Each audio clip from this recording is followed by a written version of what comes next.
তো আজকে আমি আম গুড়ের একটা রেসিপি বানাবো, টক ঝাল আম গুড়ের রেসিপি। তো প্রথম থেকে শেষ পর্যন্ত ভিডিওটা দেখবেন। তো প্রথমেই আমি আমগুলো দেখুন এইভাবে ভালোভাবে ছুলে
এটা একটু ভাজা ভাজা করব।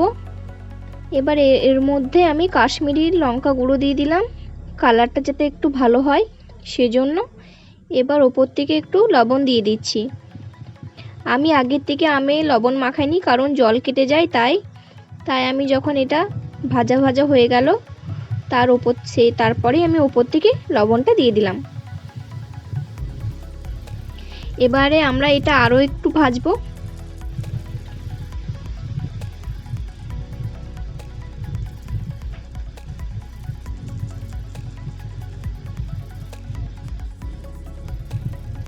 মিডিয়াম আঁচে ভাজবেন যাতে আমগুলো পুড়ে না যায়। এবার এর মধ্যে আমি বেশ খানিকটা গুড় দিয়ে দিচ্ছি। তো গুড়টা আমি এভাবে ভেঙে দিয়ে দিচ্ছি যাতে ভালোভাবে মেল্ট হয়ে যায়। তো গুড়টা আমি ভালোভাবে আমের মধ্যে মাখিয়ে নেব। আমি এর মধ্যে একটু জল ইউজ করিনি। আমাদের এই গুড়টা গলে গিয়ে দেখবেন অনেকটা পরিমাণে জল বেরিয়ে আসবে, সেই জলে আমাদের আমগুলো সেদ্ধ হয়ে যাবে। তো গুড় দিয়ে অনবরত এভাবে নাড়তে হবে, না হলে নিচে লেগে যাওয়ার সম্ভাবনা থাকবে।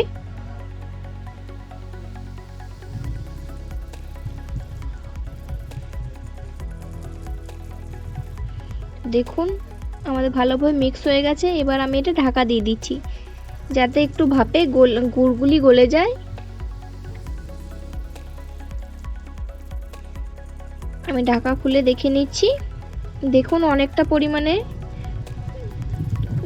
জল বেরিয়ে এসেছে আর গুড়টাও ভালোভাবে গলে গেছে।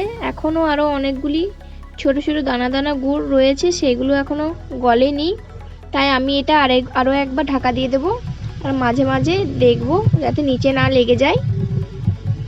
এবার আমি মশলাগুলি তৈরি করে নেব। এই মশলাগুলি আমি ভেজে নেব। তো কি আছে, 5 ফোড়ন, গোটা জিরে, শুকনো লঙ্কা, গোটা মৌরি আর সর্ষেটা আমি পরে ভাজবো না, বাকি মশলাগুলি ভেজে নেব। সর্ষেটা তারপরে আমি অ্যাড করে গুঁড়ো করে নেব। এবার ঢাকা খুলে নিচ্ছি। তো দেখুন আমাদের গুড়টা খুব ভালোভাবে গলে গেছে আর অনেকটা পরিমাণে জল বেরিয়ে এসেছে। তো গুড়ের জলটা আমাদের একদম কমে যাবে আর মাখো মাখো ভাব আসবে, সেরকম করে নেব। তো দেখুন আমাদের মাখো মাখো ভাব হয়ে গেছে। এবার যে মশলাটা আমি ভেজে গুঁড়ো করে নিয়েছিলাম সেটা আমি দিয়ে দিচ্ছি। তো আমাদের এটা টক ঝাল আম গুড়ের রেসিপি হচ্ছে, তাই আমাদের এই মশলাটা ব্যবহার করতেই হবে। মশলাটা দিয়ে আমরা ভালোভাবে মিক্স করে নেব। মিক্স করে বেশিক্ষণ ফোটানোর দরকার নেই, আরও একটু জলটা কমে গেলেই আমরা নামিয়ে নেব। তো এই আমগুড়ের রেসিপিটা আপনারাও 1 বছর পর্যন্ত সংরক্ষণ করে খেতে পারেন এইভাবে বানালে। আর এইটাতে দেখুন আমি একটুও পরিমাণে জল দিইনি, তাই এটা স্টোর করে রাখা যাবে। তো আমাদের আমগুড়ের রেসিপি এখানে শেষ। আজকে এখানে শেষ করলাম। নমস্কার।